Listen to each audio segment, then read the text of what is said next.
Okay, friends, today we're going to be learning about sea stars. Okay, so check this guy out. So this is a cool website. It has a lot of really interesting information. So they aren't fish.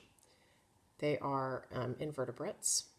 And look at all the different colors. These are blue. Some have really long ones. Look at them moving. So this is obviously over a long period of time. It's a sped up video though. So look, they do actually move. It seems like they don't move at all when you see them. They're just like stuck on the rocks, but they move.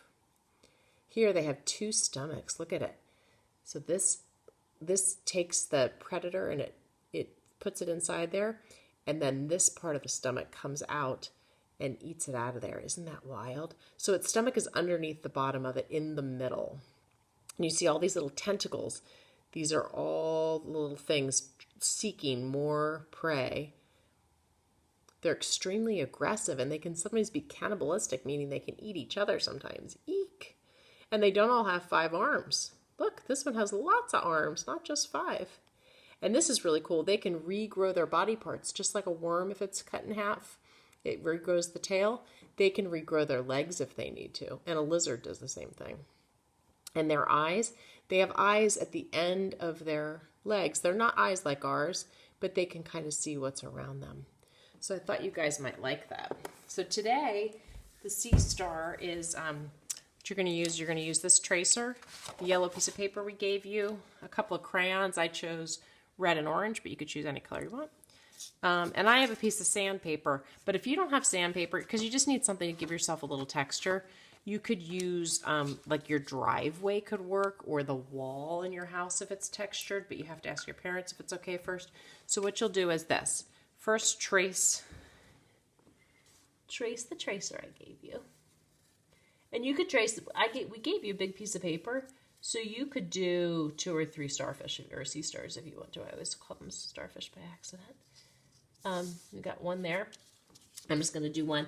Now what you could do is you could go take it to a wall if it's textured, and you're going to rub. You know, if you rub the one side of the crayon like this, you can get that cool texture. I'm just going to do it here on my sandpaper because I need the video camera to be set up, but you could, I would maybe take it to my driveway if I didn't have a piece of sandpaper. And you're going to go over it so it has that bumpy look, because you know how they're that bumpy way. And then I'm going to take orange, I'm going to go over it. You could do lots of colors as we saw in that video. They come in all different colors. And this way, if you don't cut it out first, do this first. Because if you do it on your wall, this way you won't accidentally get any crayon on your wall and get in trouble. We don't want you to get in trouble. That would be bad. So now you're going to cut out your sea star. You're going to follow that line. And if this is hard for you, let me show you a little trick.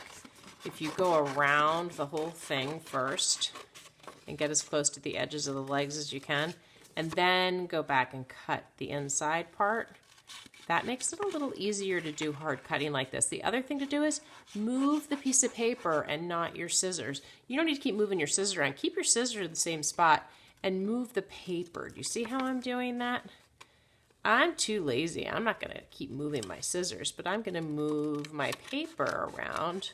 With this hand, I'm going to move my paper around. And you know I'm a lefty, but I cut righty. So you have to cut with the hand that it feels the best for you to cut. If you're a lefty, sometimes people get confused about that, but I actually think it's easier to cut right-handed. Okay, there's my sea star. I'm going to add him to my tide pool in just a little bit. Thanks, bye.